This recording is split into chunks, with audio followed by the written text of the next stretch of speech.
We've set up a 20-man committee to do away with this vulgar, animalistic, nigger rock and roll bop. The obscenity and vulgarity of the rock and roll music is obviously a means by which the white man and his children can be driven to the level with the niggers.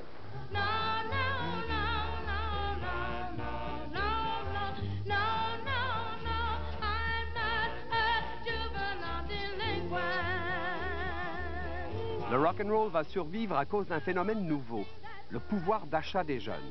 En 1956, on dénombre 13 millions de jeunes Américains qui ont un revenu global de 7 milliards de dollars. L'adolescent moyen gagne 10,5 $ par semaine, soit plus que le revenu familial moyen d'il y a 15 ans. Non seulement assistons-nous à la montée de la jeune culture, il y a aussi le fait que les grands architectes du commerce américain sont conscients que les jeunes peuvent être de fidèles consommateurs, qu'un jeune acheteur est plus important qu'un vieux. On commence donc à s'intéresser aux jeunes, pas seulement dans le domaine culturel, mais à tous les points de vue.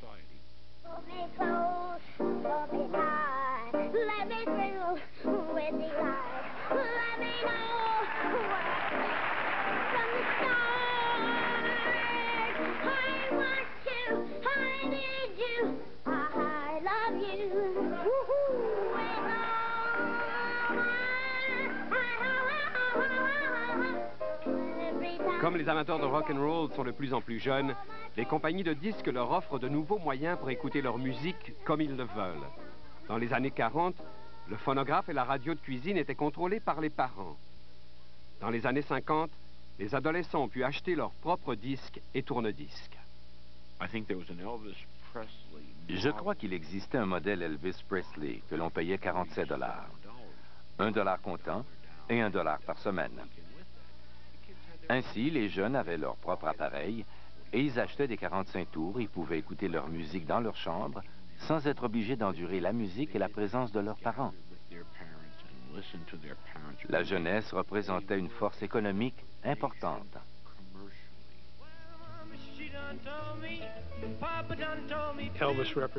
Elvis représentait la liberté individuelle. Je suis libre de me trémousser que vous pensiez que c'est mon droit ou pas. Je suis libre de chanter de la musique noire, même si cela est inacceptable. Je suis libre de laisser allonger mes cheveux, plus que cela est socialement acceptable. Voilà ce que j'ai envie de faire. Elvis représentait le rêve américain. I'm gonna tell you how it's gonna be. Are you gonna give your love to me? La quête des libertés individuelles fut difficile pour les aventuriers. Jack Kerouac, qui n'a jamais trouvé l'Amérique et la paix qu'il cherchait, a fini ses jours dans la démence de l'alcoolisme. Elvis, devenu victime de son spectaculaire succès, a délaissé son talent original pour le cinéma, laissant la place à de nombreux imitateurs, en même temps qu'il s'emprisonnait à Graceland.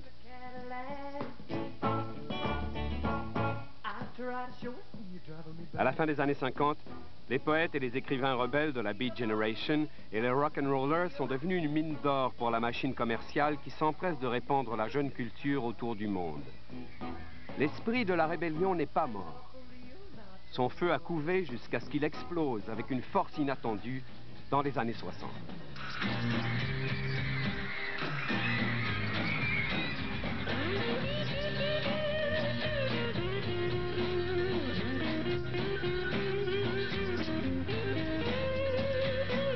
There must be some kind of way out of here.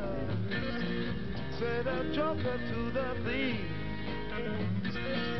There's too much confusion.